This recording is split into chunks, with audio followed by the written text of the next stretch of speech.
So hello my lovely dear students, welcome back to my channel. मैं पूजा मेहता आप सभी का स्वागत करती हूँ अपने यूट्यूब चैनल पाई नॉलेज 3 में। तो आइए एनसीईआरटी सीरीज़ को कंटिन्यू करते हैं और देखते हैं आगे।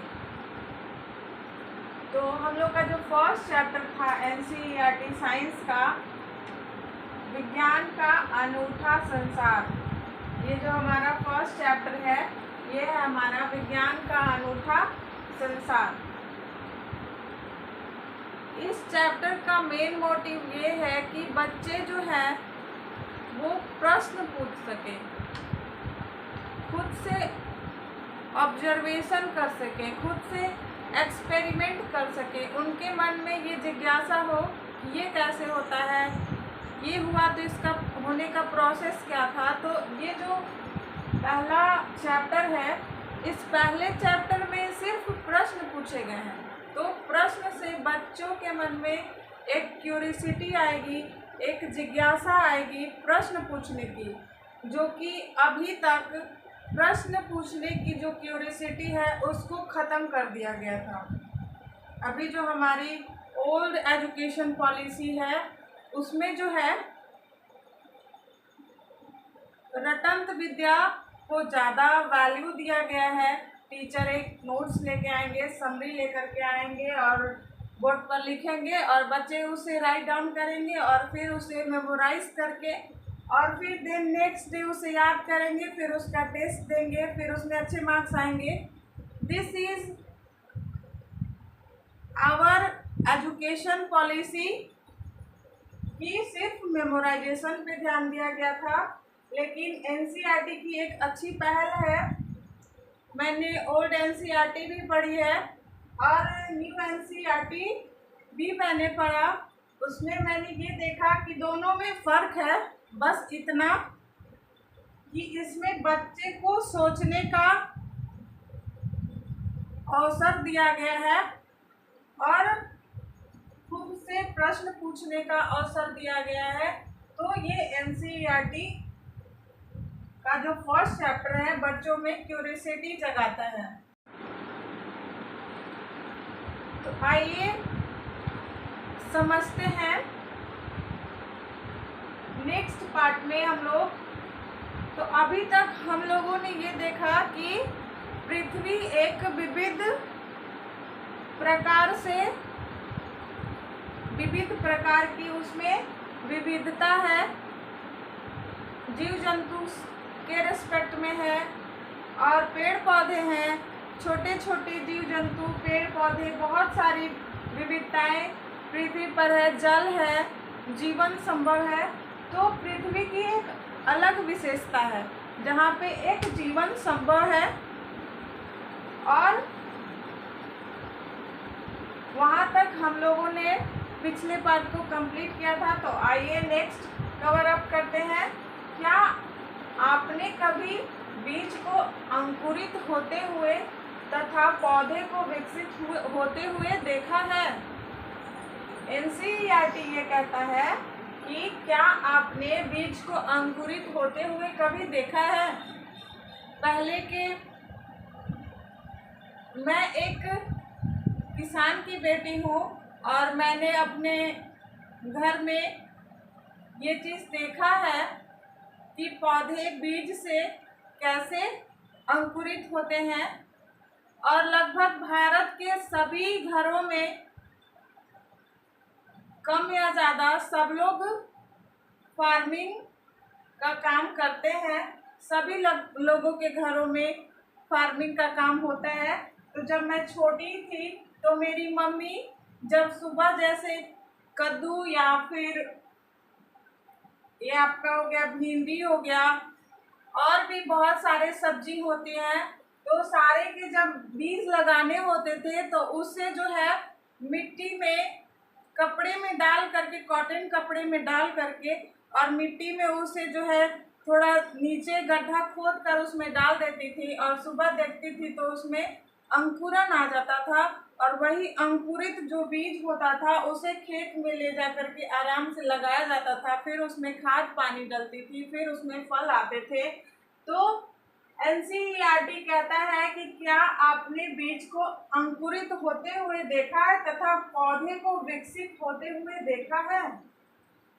क्या आपने कभी कैटरपिलर को सुंदर तितली के रूप में होते हुए देखा? ये जो हमारा कैटरपिलर है, रेशम का कीट है, इल्ली बोलते हैं हिंदी में इसको, इंग्लिश में कैटरपिलर बोलते हैं। ये देखिए हमारा सुंदर सा कैटरपिलर है, ये बहुत ही प्यारा कैटरपिलर है जो हमारा रेशम का धागा बनता है, ये कैटरपिलर की वजह से ही बनता है। बहुत सारे कैटरपिलर को गर्म पानी में उबाल दिया जाता है तो हमें रेशम का धागा प्राप्त होता है। ये जो कैटरपिलर है ये शहतूत की पत्तियां खाती है और अपना जब साइकिल पूरा कर लेती है डेज का तो अपना जो है एक लार्वा क्रिएट करती है जो कि प्रोटीन का बना होता है, वो कोकून, और उसी कोकून के बनने के बाद इसे गर्म पानी में डाल दिया जाता है और फिर सारे कोकून को एक जगह रख दिया जाता है जिससे हमें रेशम प्राप्त होता है और ये सारे कीट मारे जाते हैं। तो इस तरह की प्रक्रिया से हमें जो है रेशम का धागा प्राप्त होता है। तो क्या आपने कभी कैटरपिलर को सुंदर तितली में परिवर्तित होते हुए देखा है? क्या आपने कभी ऐसा देखा है? बच्चों से जो है एनसीईआरटी का बुक सवाल कर रहा है कि क्या आपने कभी ऐसा देखा है? तो बच्चों के मन में क्यूरियोसिटी आएगी, क्यूरियोसिटी जागृत होगी कि ये कैटरपिलर क्या होता है, ये तितली में कैसे बदलता है, ये क्या खाता होगा, ये कहाँ रहता होगा। तो ये सब प्रश्न जो है बच्चों में जिज्ञासा उत्पन्न करने के लिए है। नेक्स्ट पॉइंट है, क्या आपने कभी जंतु और पौधे का अवलोकन किया है? उनका विकास कैसे होता है? क्या आपने कभी जंतु और पौधे का अवलोकन किया है? जंतु जो है, जंतु में आपके हो गए काउस हो गए, गॉट हो गए, सीप हो गए और भी भिन्न भिन्न प्रकार के जंतु हैं। ह्यूमन बींग्स हो गए, उनका जो विकास है और पौधे का जो विकास है, क्या दोनों एक ही जैसे हैं या अलग अलग जैसे हैं? क्या उनका कभी अवलोकन किया गया है? जैसे हम लोग ह्यूमन बीइंग के विकास में हम लोग एक अलग से पढ़ते हैं चाइल्ड डेवलपमेंट, चाइल्ड डेवलपमेंट पढ़ते हैं जिसमें बच्चे का विकास होता है।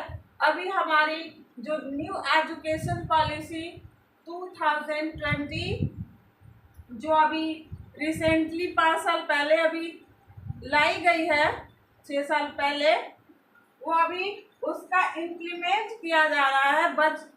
उसने कहा कि जो व्यक्ति का विकास है, ह्यूमन बीइंग का विकास है, वो 3 गर्भावस्था से लेकर के 5 से 6 साल तक उसका विकास जो है 85% माइंड का हो जाता है। बच्चे का जो विकास है 85% उसका विकास हो जाता है। आगे चल करके आगे के एज में वो बच्चा सिर्फ सीखता है और वो इम्प्लीमेंट करता है। बाकी डेवलपमेंट जो होना होता है बच्चे का वो सारा अर्ली एज में ही हो जाता है। तो ऐसा कहा गया है। तो जंतु का विकास, मान लीजिए कि हमारे बीच में जितनी भी जंतुएं हैं उनका विकास, पौधे का विकास, पौधे का विकास कैसे होता है? पौधे भी, क्या आपने कभी सोचा है कि पौधे अपना भोजन कैसे बनाते होंगे?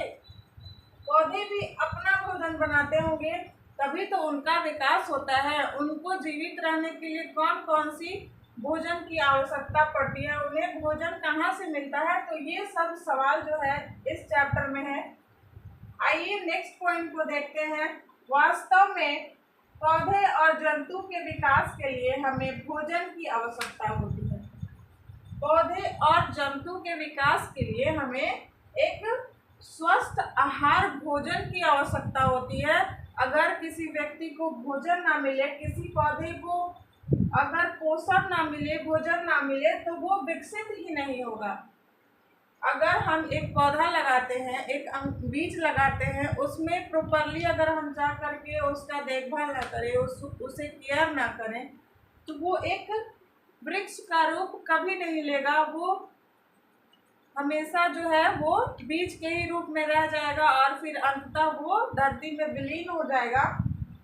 तो पौधे और जंतु के विकास के लिए भोजन की आवश्यकता होती है। भारत जैसे विविधता वाले देश, विभिन्न राज्यों के अपने विविध भोजन होते हैं। भारत जो है वो विविधताओं से भरा हुआ है। दक्षिण का अलग भोज्य पदार्थ होता है, उत्तर भारत का अलग होता है, पूर्वोत्तर का अलग होता है। सारे राज्यों के अलग अलग विशेष व्यंजन होते हैं। पंजाब में जैसे मक्के की रोटी, सरसों का साग फेमस है, बंगाल के लिए चावल और मछली। उसी तरह से बिहार में आप लिट्टी या सत्तू या चूड़ा से फेमस है, गुड़ से। और यहाँ पर देखिए छत्तीसगढ़ में ये चावल के लिए वो प्रसिद्ध है। इसी तरह से विभिन्न राज्यों के अपने अपने भोजन हैं, अपने अपनी विविधता है भोजन की। नेक्स्ट पॉइंट कहता है कि जीवन के लिए हमें भोजन के साथ साथ जल की भी आवश्यकता है। जीवन हमारा जो है उसके लिए हमें स्वस्थ भोजन और जल की भी आवश्यकता पड़ती है। बिना जल के जीवन तो संभव ही नहीं है। जल एक बहुत ही आनंददायक पदार्थ है। जल जो है एक बहुत ही आनंददायक जो है पदार्थ है, मिस्ट्री वाला पदार्थ है। क्या आपने कभी जल में भीगा है? कहता है कि क्या आपने कभी जल में भीगा है? बारिश होने लगी और आप रास्ते में थे और जब बूंदें पड़ती है तो कैसा लगता है? तो ये बहुत ही सोचने वाला विषय है कि बच्चे जब इन्हें पढ़ेंगे इस तरह के प्रश्न को तो उनके मन में जिज्ञासा होगी, सोचेंगे कि भीगे तो ये जल वर्षा कैसे होती है। तो नेक्स्ट पॉइंट कहता है कि वर्षा क्यों होती है। क्या आपने इसे कभी सोचा है कि वर्षा क्यों होती है? ठंडा करने पर जल बर्फ में परिवर्तित हो जाता है और जैसे ही उसे गर्म करते हैं तो वो भाप बन जाता है, उबलने लगता है। जैसे गर्म किया जाता है तो वो भाप भी बनता है, वेपर में भी कन्वर्ट होता है और उबलने लगता है। उसका टेम्परेचर जब बढ़ाते हैं तो वो उबल जाता है और जब टेम्परेचर कम करते हैं, ताप कम करते हैं तो वो बर्फ में जम जाता है। तो ऐसा क्यों होता है? इसके पीछे रीजन क्या है? तो ये जो एनसीईआरटी का टोटल समरी है जो कि ये बच्चों में क्यूरियोसिटी, जिज्ञासा लाने का कोशिश करता है कि क्यों हुआ और कैसे हुआ। Thanks for watching this video. मेरी वीडियो पसंद आई हो तो एक लाइक सब्सक्राइब जरूर करें।